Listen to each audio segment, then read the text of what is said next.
रहमान रहीम। Professor रियाज Baloch legal education channel में आप तमाम सुनने वालों को, देखने वाले दोस्तों को खुशामदीद। आज हम अपने लेक्चर का आगाज़ आर्डर 18 CPC 1908 से करेंगे। इससे पहले हम मुतअद्दिद आर्डर्स को डिस्कस कर चुके हैं। आपने अगर हमारे इस लेक्चर्स की सीरीज़ को देखा होगा तो आपको अंदाज़ा हुआ होगा कि कुछ आर्डर्स ऐसे हैं जो इस सीक्वेंस का हिस्सा नहीं है। इसके बारे में मैं वजाहत करना चाहता हूँ कि हमने जो इन लेक्चर्स का आगाज़ किया है उसमें इस बात को ज़्यादा फोकस किया गया है कि वो चीज़ें जो आम तौर पे अदालतों में रोज़ के मामूल के तौर पे पेश की जाती हैं, आती हैं, उनको पहले फोकस किया जाए और वही मकसद है हमारा कि जो बिगनर्स हैं, जो लर्नर्स हैं, उनको, जूनियर एडवोकेट्स हैं, उनको कोई परेशानी ना हो।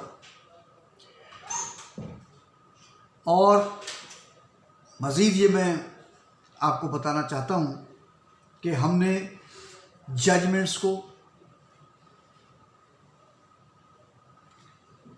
अपेक्स कोर्ट के आर्डर्स को डिस्कशन में लाने से अवॉइड किया है।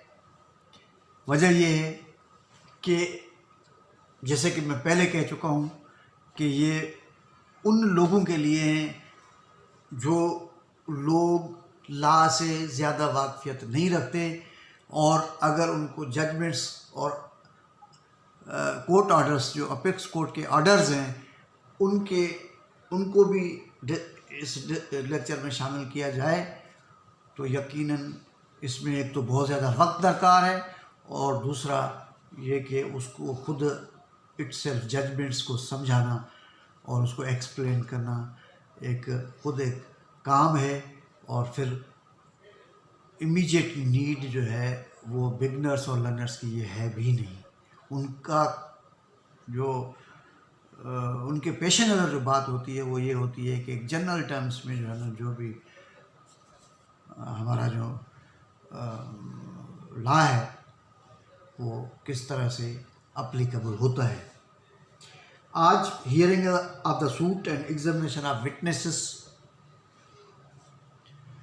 को हम फोकस करेंगे।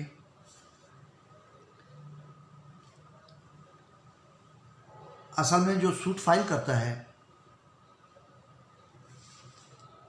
इस प्रोसीजर के तहत उस प्लेंटिफ का हक है कि वो शुरू करे अपने केस को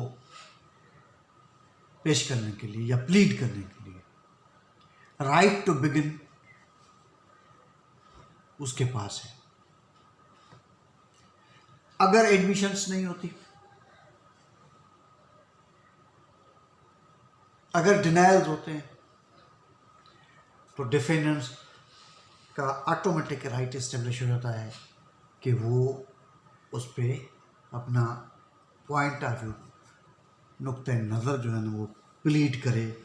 तो यूं केस इश्यूज से बढ़ के अब ट्रायल की तरफ जा रहा है, इश्यूज से बढ़ के ट्रायल की तरफ जा रहा है। केस अब तेज़ी से कंक्लूजन की तरफ जा रहा है। अब एविडेंस के रिकॉर्डिंग का मरहला आ गया है।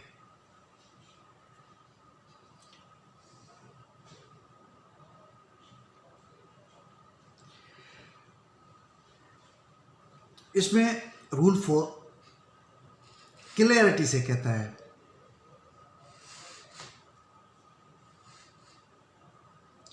कि विटनेसेस को ओपन कोर्ट में एग्जामिन किया जाएगा। ओपन कोर्ट से क्या मकसद है? ओपन कोर्ट से ये मकसद है कि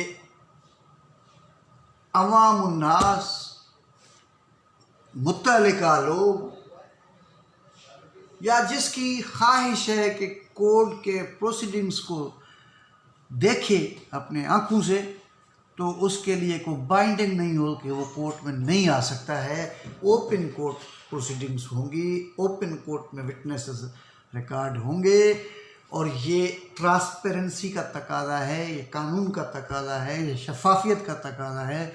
इसलिए कि जज पार्टी नहीं होता। जज का काम जो भी मटेरियल थ्रू एविडेंस रिकॉर्ड पे आए उसको रिकॉर्ड करे, उनके सामने जो आए, और उसके बाद फर्दर जो है ना उस पर जो आगे प्रोसीड करना है वो करे। अब सूरत हाल कुछ यूँ है कि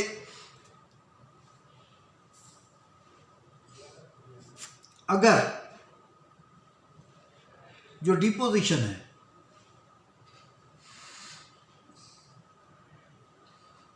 या जो गवाही है जिसको कहते हैं, किसी ऐसी लैंग्वेज में है जो लैंग्वेज जिसके खिलाफ गवाही आ रही है, जो अदर फरीक है, उसको वो लैंग्वेज नहीं आती, वो ज़बान नहीं आती,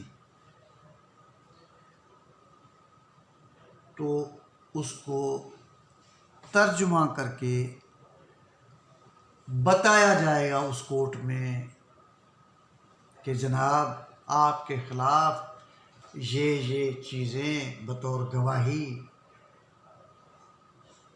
आ रही हैं। उसका कंटेंट नहीं होगा, मन्नोअन उसका तर्जुमा किया जाएगा, ताकि वो ये कोई समराइज्ड एविडेंस नहीं होगी तर्जुमे के रूप में, बल्कि जो अल्फाज उसने कहे किसी और ज़बान में, उन अल्फाज को जो जिस शख्स को बताना है, जो फरीक है, जो वो ज़बान नहीं समझता, उसको उसी अल्फाज की ट्रांसलेशन करनी है, ताकि किसी एक्सप्लेनेशन का, किसी ऐसे अबहाम का कोई वजूद बाकी न रहे, और ये एक ट्रांसपेरेंट और फेयर ट्रायल ऑफ केस के लिए इंतहाई ज़रूरी है। एक क्वेश्चन किसी फरीक की तरफ से पुट होता है, वो फरीक प्लेंटिफ भी हो सकता है, वो फरीक डिफेंडेंट भी हो सकता है, पुट होता है, और प्रिजाइडिंग ऑफिसर ये फील करते हैं, ये महसूस करते हैं by way of valid reason, वो उनकी ये उनका ये एहसास है कि ये क्वेश्चन बनता ही नहीं है, तो वो उस क्वेश्चन को पुट करने से रोक सकते हैं। लेकिन रोकने के लिए ज़रूरी है कि जो क्वेश्चन पुट हुआ है उसको रिकॉर्ड किया जाएगा, जो जज साहब ने इनकार किया है उस क्वेश्चन को पूछने से, तो उसके वजूहात को रिकॉर्ड करना पड़ेगा कि भाई इन वजूहात की वजह से जज साहब ने इनकार किया है इस क्वेश्चन को पूछने से। तो इससे एक चीज़ तो बड़ी क्लियर है, वो ये है कि जज का by virtue of the law, by virtue of the procedural law कोई रोल ही नहीं है कि कोई इसको पार्टी समझे या कोई पार्टी उसको गर्दाने। इसलिए कि वो तो जो कुछ कर रहा है वो तो कानून के अंदर लिखा हुआ है। अगर किसी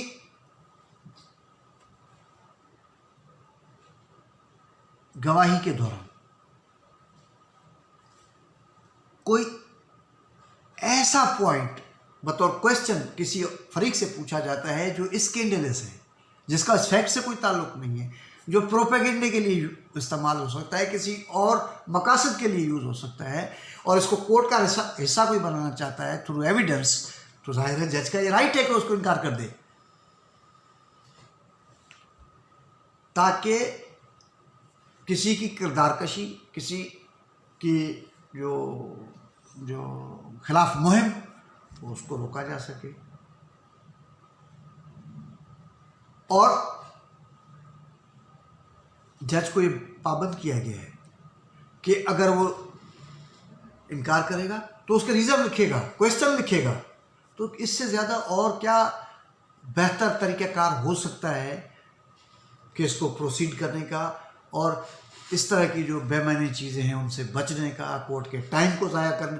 कभी कोर्ट का टाइम ज़ाया होता है, बहुत ज़्यादा इररिलेवेंट क्वेश्चंस आती हैं, अब उसमें कोर्ट का टाइम और वक्त ज़ाया होता है जो बहुत कीमती है।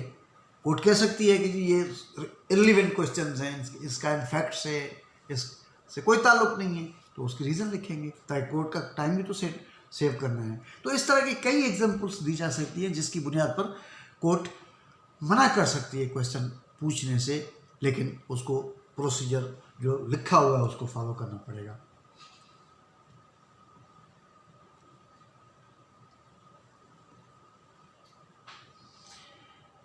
फिर यह है कि इमीडिएट एविडेंस उन केसों में होता है और होना चाहिए जिसमें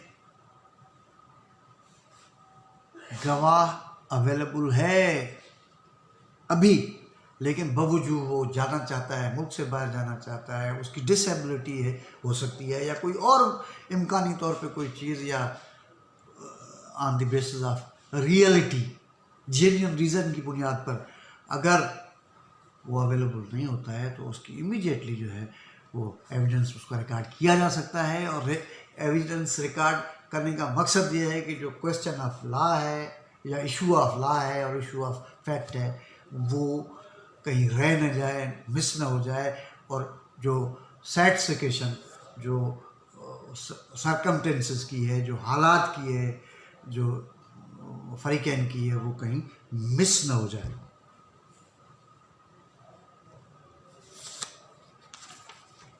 कोर्ट को ये पावर है कि एक गवाही हो गई, अब उस गवाही को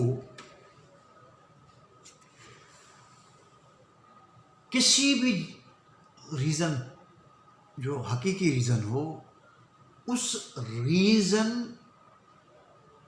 को अगर कोर्ट समझती है कि ये ऐसा रीज़न है कि जिसकी बुनियाद पर गवाह को दोबारा तलब किया जाए,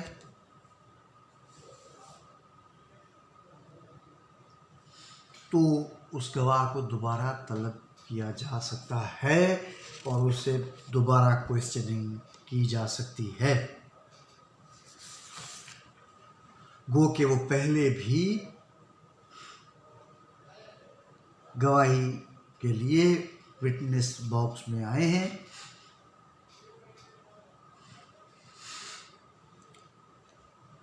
गवाही दे चुके हैं, लेकिन दोबारा विटनेस बॉक्स में आके तो कोर्ट जो मुनासिब समझती है उससे वो क्वेश्चन कर सकती है।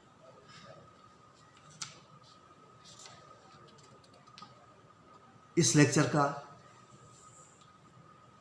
इख्तिताम हुआ चाहता है। मैं बार बार कह रहा हूँ, मुसलसल कह रहा हूँ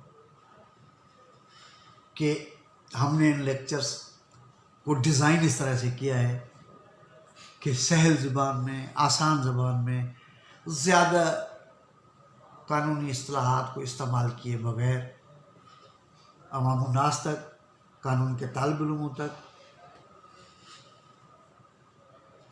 कानूनी जो मामलात हैं वो पहुंचाए जाए। हम उम्मीद करते हैं कि आपको ये लेक्चर पसंद आया होगा। हम आपकी आरा, आपके तजावीज़, आपके कमेंट्स, आपकी तनकीद को खुशामदीद कहते हैं। आप ज़रूर हमें अपनी राय से आगाह करें ताकि हम इन लेक्चर्स की आइंदा आने वाले दिनों में क्वालिटी को मज़ीद बेहतर कर सकें। और अगर आपको ये चैनल पसंद आया है तो आप इसको सब्सक्राइब करके हमारी हौसला अफजाई ज़रूर करें। बहुत शुक्रिया।